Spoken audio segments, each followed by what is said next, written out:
Onlar her iki görüşte qələbə qazanıblar. Zaur Tağızadə cərimə meydançasına daxil olur. Topu Vyacheslav Lychkin bir anlıq şaşkınlığa yol verdiler. Bir daha bakın, Lychkin'in qüvvətli zərbəsini Rəcbər çətinliklə olsa geri qaytarabilir. Lychkin, bu Emin Ağayev'dir, bilirsən. Emin Ağayev topu irəli vurur, amma Zaur Tağızadə topa çatır. Sol cinahda topu ələ keçirir, onu cərimə meydançasına ötürür. Tərlan Əhmədov qüvvətli zərbə vurur, amma top qapıdan aralı keçir. Respublika stadionunun tribunalarında isə alqış sədaları səmaya ucalır. Ələ keçirir və onu dərhal irəli Vadim Vasilyevin hərəkəti istiqamətinə vururlar. Vadim Vasilyev topa yələnir. Mübarizədən qalib çıxır və onu irəli Zaur Tağızadəyə ötürür. Zaur Tağızadə cərim meydançasındadır. Lychkin bir qədər geri qalır. Vadim Vasilyev cəsarətlə yenidən hücumu davam etdirdi. Burada Zaur Tağızadəni də yıxdılar, lakin hakim 11 metrlik cərimə zərbəsini təyin etmədi. İndi Vasilyevin fəallığını, inamla mübarizəsini alqışlamaq lazımdır. Bu epizodun təkrarına baxın. Açıq-aşkar görünürdü ki, Təmizqanoğlu artıq müəyyənləşdiriblər və mən diqqət yetirirəm. Topu Vadim Vasilyevə ötürməyə onlar imkan vermirlər. İlham Yadullayev və Arif arasında kiçicik bir münaqişə baş verir. Lakin burada təhlükəli heç nə baş verməyib. Azərbaycan və Türkiyə komandalarının dünya çempionatında, qrup yarışında seçmə oyunu. Hakan Şükür və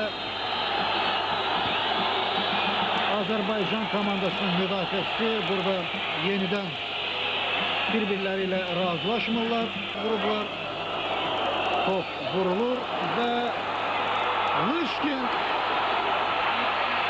Dmitri Kramarenko komandamızı goldan xilas edir. Əvvəlcə top qapı, müdafiəçilər topu cərimə meydançasından uzaqlaşdırırlar.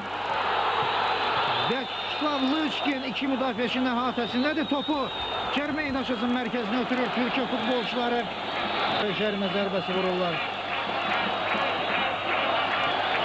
Respublika stadionunun tribunalarına toplaşan tamaşaçılar isə böyük ehtiyac var. Futbol həvəskarları, tamaşaçılarımız belə bir uğuru gözləyirlər. Xüsusilə də son Olimpiya oyunlarında Azərbaycan idmançılarının uğurlu çıxışlarından sonra ümumiyyətlə Azərbaycan idmanında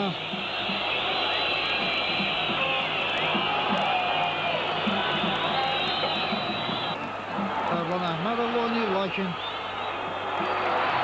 top Əhmədova çatmır. Yenə də Fenerbahçe komandasının xeyrinə 2-0. Mahmud Qurbanov topu sağ cinaha ötürür. Kamal Quliyev Vasilyevlə oynayır. Vasilyevin vurduğu top qapının üstündən keçir. Sonuncu hücum olacaq. Top cərimə meydançasına ötürülür. Tamaşaçılar, Tofiq Bəhramov adına Respublika stadionundan reportajımızı davam ettiririk. İndi ikinci hissə başlanacaq. Komandalar hələ meydana çıxmayıblar. Respublika stadionunun tribunalarında isə çox gözəl bir mənzərə var. Doğrudan da böyük futbol əhvali ruhiyyəsi hiss olunur.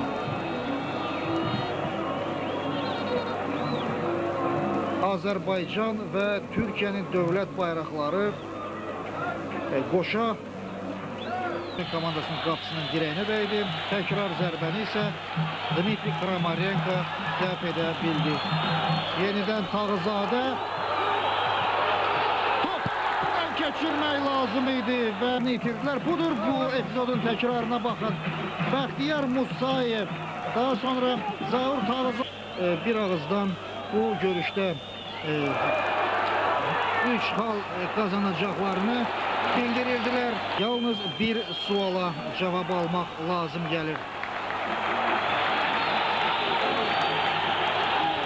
Hakan Şükür ve Dmitri Kramarenko arasında görüşə baş verir. Xaqan Şükür uca boyludur və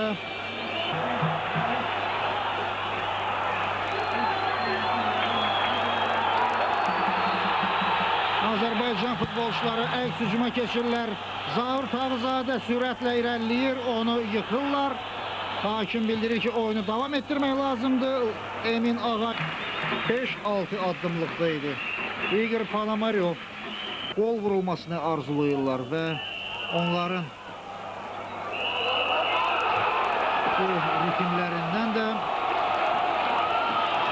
başa düşmək olar və Xaqan Şükür də onların arzusunu yerinə yetirir. Nəhayət hesab açılır, amma bu topu qonaqlarımız qapıdan keçirdilər. Topu cərimə meydançasına vurur Kamal Quliyev. Topu qüvvətli zərbə ilə qapıya tərəf vurur və bu top adətən qapıçılar üçün topu cərimə meydançasından uzaqlaşdırır, lakin futbolçularımız top uğrunda mübarizə aparır və yıxılarkən də öz rəqibinə qarşı hörmətsizlik edir. Dmitri Kramarenko buna etirazını bildirir və indi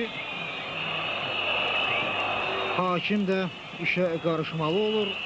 Futbolçular bir-birlərinə öz etirazlarını bildirirlər. Əlbəttə, Türkiyə futbolçuları bu görüşdə qalib gəlməyi nəyin bahasına olursa olsun 3 xal toplamağı qarşıya məqsəd qoyublar. Azərbaycan futbolçuları da öz meydanlarında çıxış edirlər və tamaşaçıları, azərkeşləri qələbə ilə gözəl oyunla sevindirməyə cəhd edirlər, çalışırlar. Heç kim məğlub olmaq istəmir və buna görə də ara sıra meydanda 4 dəqiqə əlavə etdi və yalnız indi o bildirir ki, görüşü qurtarmaq olar. Oyun başa çatdı. Beləliklə 4-cü qrupda Dünya Çempionatının seçmə oyununda Türkiyə və Azərbaycan komandalarının görüşündə 1-0 hesabı qeydə alındı.